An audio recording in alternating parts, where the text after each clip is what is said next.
Hello and welcome to the beautiful game. There's a lot that we're going to swipe through. I'm going to go very, very fast. Let's start with an overview of leagues in Europe, and we'll start with the Spanish La Liga.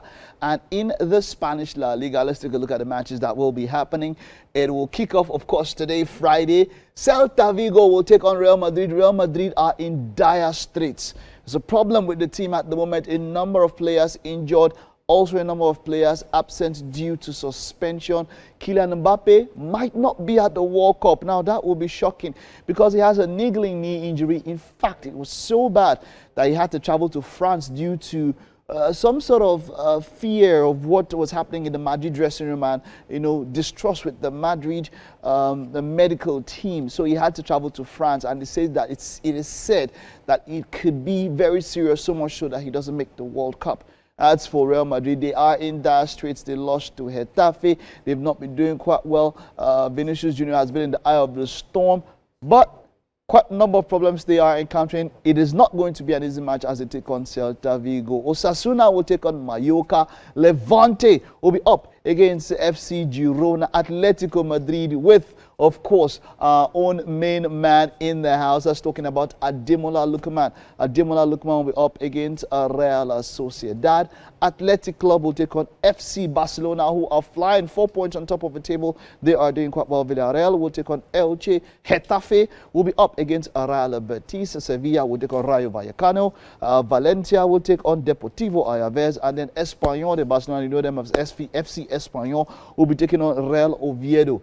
Those are the matches that will be happening this weekend. It's match day 27 out of 38. So you have 11 more matches in the Spanish La Liga for the season to go. So that is what the Spanish La Liga holds. Of course, Barcelona are on top of that table, and they do have 4 points lead on top. Let's check in with the Serie A.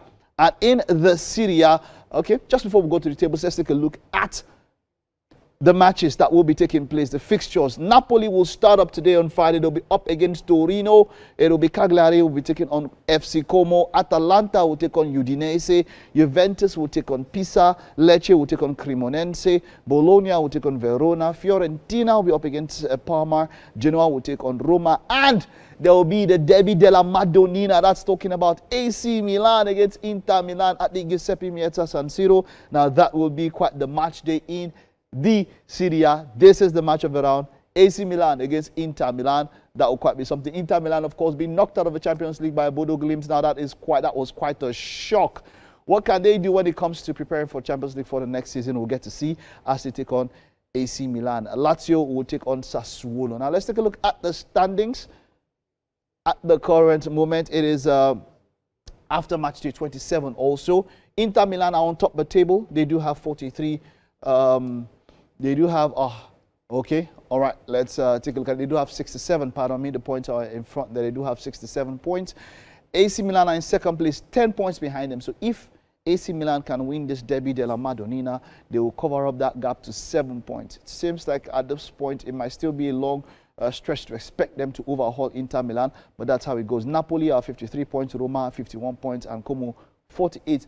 Cesc Fabregas doing quite a wonderful job with FC Como here. Great one to him. Kudos. Well done. Let's take a look at the bottom of the table. And at the bottom of the table, propping up in last place is Verona. Verona just have 15 points. Pisa, Lecce, and of course, Cremonense. Now that is it with the Serie A. Let's get over to the one that you would love quite very much, and that is the Premier League, the English Premier League. Of course, the major talking point has to be that Tottenham Hotspur lost to Crystal Palace 1-3.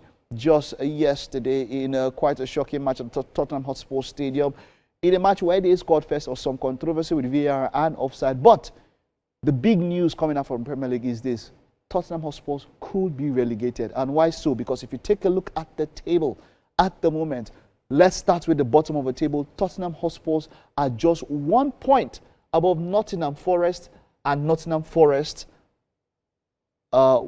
looked like a team that they could fight and get this off. Okay, let me get back to that. Let's take a look at, okay, here we are back at it. And it is just 1 point. Nottingham Forest have 28 points. Tottenham Hotspur have 29 points. The last time Tottenham won a match was in December. Incidentally, that match was against Crystal Palace. and they lost them. So since December, they have not won a match in the EPL. And the funny thing is this. Look at Tottenham Hotspur's upcoming fixtures. It will shock you. This is what Tottenham Hotspur will be playing in their upcoming fixtures. Tottenham Hotspur in match week 30 will take on Liverpool. They will take on Nottingham Forest. They will take on Sunderland. I don't think they even can win any of these matches. Not even Wolves. Wolves just beat Aston Villa and Liverpool. There is a very strong possibility that Tottenham could be relegated. After Daniel Levy left the club, of course, as was ousted from the club as chairman and CEO, it has so happened that a sacking of managers from the time of Ange Postecoglou, now Thomas Frank, now they have Igor Tudor in charge of that particular team. They have been beset with injuries. What do you think is going on with Tottenham Hotspur? Do you think they can escape relegation? They are in a dogfight for relegation.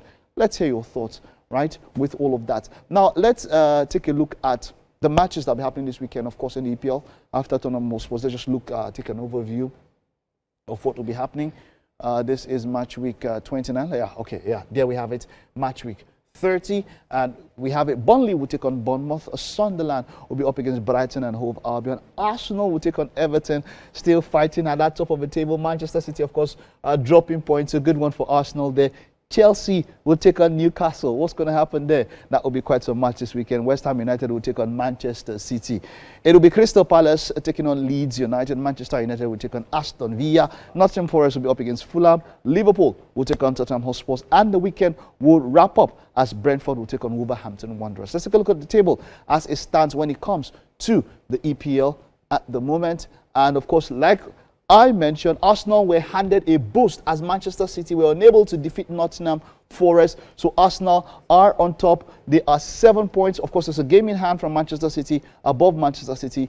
Manchester City is 60 points. Man U 51. Kudos. Michael Carrick finally lost his first game, and of course that was against Newcastle. I don't know why. What's up with Manchester United fans? Why the angst? Why is there a comparison with Amorim? He's lost one in May, what, 9? And you're comparing him to Amorim. Wait, when last did Amorim? Man U first. Let me just start with you. Aston Villa in 4th place, Chelsea are in 5th place, and of course Liverpool in 6th place. At the bottom of the table, like we had mentioned before, there's Nottingham Forest, there's West Ham, there's Burnley, and then of course Wolverhampton Wanderers. Done with EPL. Now let me move to something quite interesting. This just broke on the internet. That's talking about FIFA and rules for the World Cup. The World Cup is just by the corner here. There's been quite a lot of talk concerning the World Cup and what would happen. But what this is, that FIFA is looking at ways to improve the game to ensure that there is no time wasting, and they came up with these rules that will help. Now, this is what they say. FIFA came up with these rules, and the first one, a number of them, 5 or 6 of them, a player who is substituted will have 10 seconds to leave the field. So you see that when you want to substitute player and then you'll be doing as if you're going to cook beans or something, just be strolling. You can't do it now. You have 10 seconds to leave the pitch. So when your number comes up, the referee is going to set the timer, 10 seconds to leave the pitch. Now, if he takes longer, the player coming in must wait at least. So when they say at least, it's left to the discretion of the referee. Whenever this happens, I don't know if FIFA should have given a definite time, but they say at least 1 minute before entry. That means that the referee can decide that he can stay there 3 minutes. Left to discretion of the referee. When these rules come in, it can make it quite complicated. We'll get to see how the World Cup, but this is set for the World Cup in 2026. Of course, going to be co-hosted by Canada, Mexico, and the United States of America. Let's take a look at the other rules, of course. If a player asks for medical assistance on the pitch, now we know that a number of players use this one to waste time, he must leave the pitch for 1 minute. Exceptions can be made. This is also at the discretion of the referee. The referee can give an exception if he feels that it was genuine. If he feels that there's no genuine armor, you'll stand out 1 minute. They didn't make mention about at least here, so maybe this one is fixed. But then, of course, it is still left to the discretion of the referee. All right. Moving away from that now, I don't know why they use Vinicius Junior for this one. If the referee thinks time is being wasted on a throw-in or goal kick, he will start a 5-second countdown. If the ball is not put back into play in time, the throw-in will be given to the other team. Or in the case of a goal kick, a corner kick will be awarded to the opposing team. Don't do this one against Arsenal. Did you get that? Did you get that? So the referee can decide. He will give a 5-second countdown from the time he thinks you are wasting time, not from the beginning of the time when the throw-in has been awarded. Now, and then if you don't do that, the throw-in will be given to the opposite team. If it's a goal kick and the goalkeeper is wasting time, you know that team, tapping your boots and you want to you just corner kick and you could concede. So whoa, time wasting. FIFA is trying to clamp down on time wasting now. That will quite be something. Moving on from that to the next one, VAR will be able to review second yellow cards or corner kicks if it detects a mistake. Now this talk has been going on back and forth when it comes to corner kick because a team can concede from there. Now VAR has been used for major errors. Now a major error is a corner kick that was given to a team that should not be given to and then they score. So that's quite major. So this is understandable. VAR will be used to review second yellow cards also because they lead to a red. 2 yellow cards, of course, is a red. That's a given. So if it detects a mistake, of course, it will be given. All right. And yeah, so that's basically it. Those are the rules that FIFA putting together when it comes to getting set for the World Cup. It's been quite a World Cup that's going to happen. Now, people have come after me at different points in time, talking about Nigeria, DR Congo. All this one, what's today's date? Today is what, 7th? Okay. 31st is just already around the corner. 2 weeks plus 3, 3 weeks is already 31st. And DR Congo are already outlined. It's just been back and forth. People are waiting for FIFA. Continue waiting, don't worry. It's 1 day to the tournament. That's when I'll remind you. I'm waiting for Nigeria. You want to use, you had chance to enter the front door. You did not use it. They now find a way. Took a point from South Africa. Now use another team that they reduce point for everybody. They gave you back door. You still cannot enter. Now you want to use roof and enter. Let's see how you do it. Well, that's it on a beautiful game on a Friday morning. We'll take a time out now. Stay with us. It's the final stretch of the show. You don't want to miss this one.